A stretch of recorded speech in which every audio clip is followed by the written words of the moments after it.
Selamat siang. Hari ini kita akan belajar tentang infeksi alat genitalia.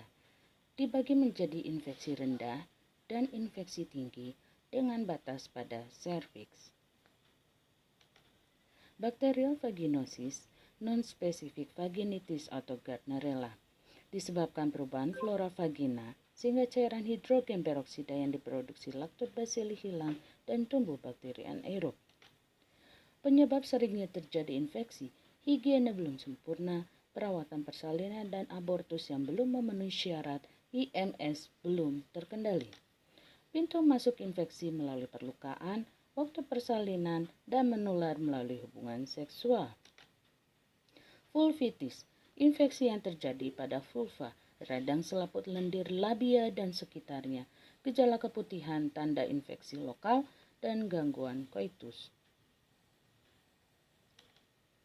Bentuk infeksi, infeksi kulit berambutnya, terjadi perubahan warna, membengkak, terasa nyeri, kadang-kadang tampak bernanah, menimbulkan kesukaran bergerak, disebabkan higiene yang kurang, Gonococcus, Candida albicans, Trichomonas oxyuris, pediculi pubis, diabetes.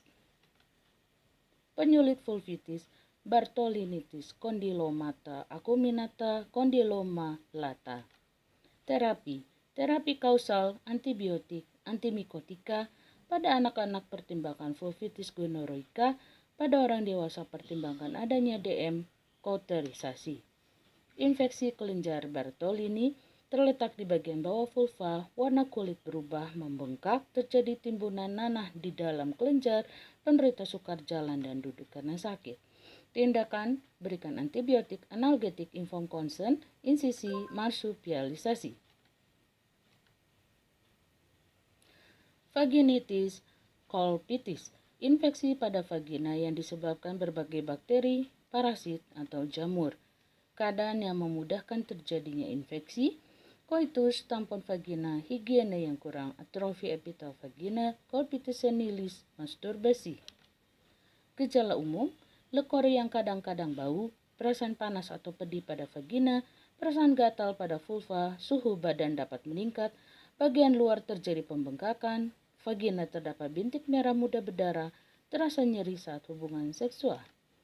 Terapi, antibiotika, antimikotikum, derivat imidazol, nystatin dalam bentuk ovula. Cervicitis, infeksi pada serviks uteri, sering terjadi karena luka kecil bekas persalinan, infeksi karena hubungan seksual.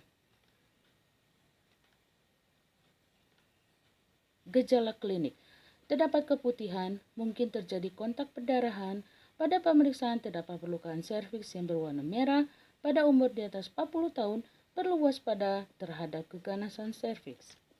Penyebab, gonore, sekunder terhadap colpitis, tindakan intrauterina, alat-alat kontrasepsi, robekan serviks terutama yang menyebabkan ektropion. Terapi, antibiotika terutama kalau dapat ditemukan GO dalam sekret, kalau tidak spesifik diobati dengan rendaman dalam AgNO3, konisasi. Infeksi tinggi atau PID, endometritis, myometritis, perimetritis, salpingitis, ovaritis, pelvial peritonitis. Pembagian, radang akut, radang kronis. Naiknya infeksi dipermudah oleh menstruasi, partus atau abortus, operasi ginekologis. Endometritis, infeksi pada endometrium dapat terjadi sebagai kelanjutan infeksi pada serviks, dapat terjadi karena ada benda asing dalam rahim, dapat dalam bentuk akut atau kronis. Gejalanya yang akut, demam, lokia berbau, lokia lama berdarah, malahan terjadi meteorragia kalau radang tidak menjalar ke parametrium atau perimetrium tidak ada nyeri. Berikan utrotonika, istirahat, posisi fowler, antibiotika. Endometritis senilis perlu dikuret untuk menyampingkan korpus karsinoma, dapat diberi estrogen.